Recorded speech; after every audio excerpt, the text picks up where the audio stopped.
Hello, this is Veronica from Once Upon a Homeschooler, and I'm here today to do another video review. Today's video review is going to be Fix It Grammar from the Institute for Excellence in Writing, or IEW. I'll be showing you Robin Hood, the second book. The first book is called The Nose Tree. This is the second book. It's Robin Hood. I'm going to be showing you the teacher's manual because the student book is everything in the student book is basically also in the teacher's manual. But my student book is a download, so I need to print off the pages as I go. And I usually don't because everything I need is in the teacher's manual already, and I just use a dry erase board. So I will show you the book quickly so you can see the different levels. Here's the page about accessing the download, so I'm going to kind of skip through that. Takes about 15 minutes a day. And I'm going to show you why I like this book, but why I think it's more of a... This is just introductory information for you on how to use the program. But I'm going to show you why I think this book is more of a supplement than an actual program. So we're going to start here on week 1. This is teacher information here. This is going to teach you what you need to know. Today we're going to do indentation of a new paragraph, capitalization, articles and nouns, who, which clauses, and end marks. And then there are grammar cards in the back of this book, which I'll show you at the end. And then this is the information that tells you exactly how to teach these concepts to your children. As you can see, they expect your children to know quite a bit right off the bat. And if you have a dyslexic like I do, a lot of these are kind of complex and complicated to remember. I do not know why, but none of my dyslexics do very well remembering capitalization or punctuation at all. So these do help review that, but they don't necessarily teach it as well as I would like. And then this is the page here. The student text will just have this part of the sentence without the corrections on it. So what you do is you take the sentence, you can write it on a board or any place where you can see it, or you can hand out the student worksheet so they can correct it on there.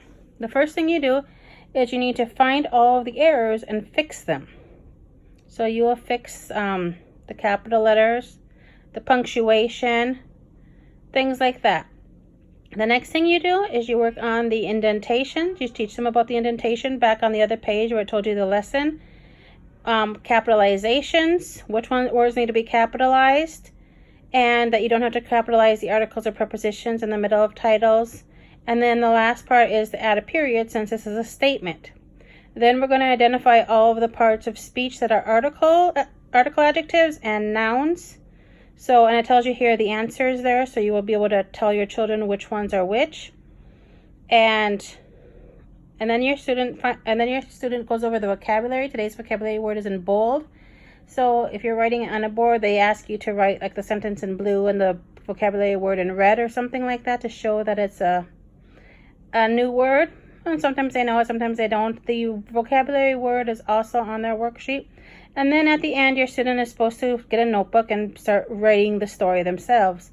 So our story starts with, in the olden days of England, King Henry II reigned over the land.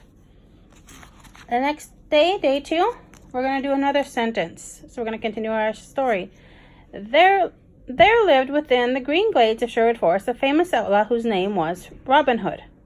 And we're going to go through all the fixes again. But if your student doesn't know the parts of speech, if they don't know the fixes, if they don't know when to use a comma on this particular place, how to capitalize things, that's when your student is going to struggle, because they really expect your student to know that right from the beginning. They expect your children to be able to find this information because they expect your children to know it. And then day 3, they're just going to keep going. No archer that ever lived could shoot a bow or arrow with such expertise as he did. So they're still talking about Robin Hood from before. And so you're just going to go over the fixes, the vocabulary words, the grammar, and so on and so forth. And every day we're just going to, 4 days a week, we're just going to do the same thing over and over again. And at the end of the week, this is what their paragraph or their story should look like so far for this week. And that's pretty much it. Week 2, we're going to keep going. We got some new things that we're going to add on. So we're no longer just learning all those other things we learned. Now we have a whole bunch of other things that we're adding on. And we're going to be doing those sentences, finding those things. Keep going till we get to our 4th day. And then by that time, we should have this much of the story, this much more added to our story. So we're going to be writing out the entire story. But we're also going to be correcting it as we're going on.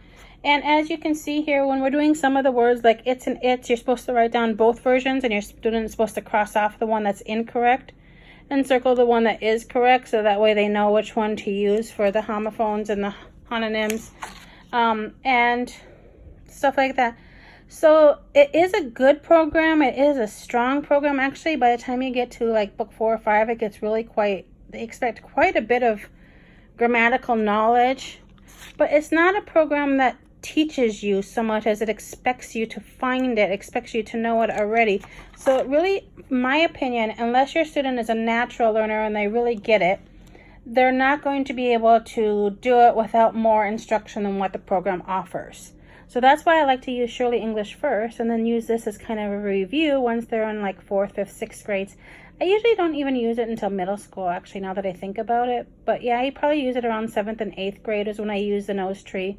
And we just do it really slowly, and then we go on to the next book. And we've never finished all of the books yet, even with my oldest child who's 18, because I just think that just gets into grammar that my dyslexics can't really firmly. It gets into, like, if you're going to be going into editing and English literature, and you need to know old-fashioned language and how to correct things that have very strict grammatical rules that you almost never use, things like that. So we usually don't use more than 2 or 3 books, and we usually just use them as a supplement. I'm just going to show you here. They go through the there, and there. They expect you to pick which one, and so they carefully word it so that way they can figure out the homophones, the homonyms, the different ways you use it, the punctuation marks, all of that. And they use quite a bit of interesting vocabulary, and I like that about it because it's vocabulary that we naturally read in all of our Sunlight books, but it's also vocabulary that, you know, we don't really stop and talk about so much. We don't really stop and define all these words because we kind of know what they mean, but we don't always really know what they fully mean. And sometimes I'll read a definition and I'm just a little surprised at the way they worded it because I thought it was slightly different, and I have a great vocabulary. So and it's pretty much the same thing all the way through. Every week you do the corrections. Every week there's 4 days worth of work to do, and every week you add it to your story. And then at the end of, I'm just checking here to see how many weeks there are. I think there's 32. At the end of 32 weeks, there's you're done with the story. You have a complete story in your notebook that has been completely corrected. And of course, I love how their vocabulary, their valorous interchange, and all these lovely words that we get to learn throughout the year. It looks like there's 33. And then over here there are the scope and sequence. And I thought there were vocabulary cards here, but if I remember now, they're in the back of the student book, not the teacher's book. So I should have printed those off, but I seem to have forgotten that. So excuse me for that. Sorry for getting your hopes up on that. But they're just basically, they're just simple cards. We never use them, so I don't really have them printed out. But, and they're just basically books, or like cards that tell you the parts of speech and stuff like that, so you can help remember. If you have any questions, let me know. I just wanted you to get a look inside one of these books. I have 2 or 3 more of them around. I just have to find them because I have so many books that I just kind of put them away, and then I have to dig them out again when I want them.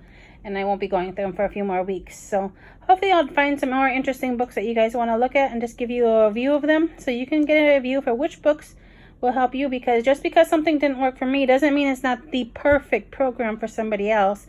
And just because it doesn't work for me this year doesn't mean I don't like it for other years, or it doesn't mean that I would never use it. So this program I like, but I don't use it very much because it's just slightly too advanced, especially as you get up into higher levels, and it doesn't teach well enough. So I need to use something else as a supplement. And because this is my supplement, I don't always use it as much as I would the main program. My main program I use is Shirley English.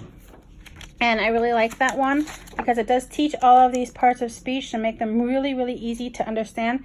And as we go through here, you can always hear me saying, we always read them through and we're looking for nouns or verbs or whatever, and you'll hear me use the parts of Shirley English to help us identify the parts of speech here. So we say, to those in need, those brave and upright men would offer succor.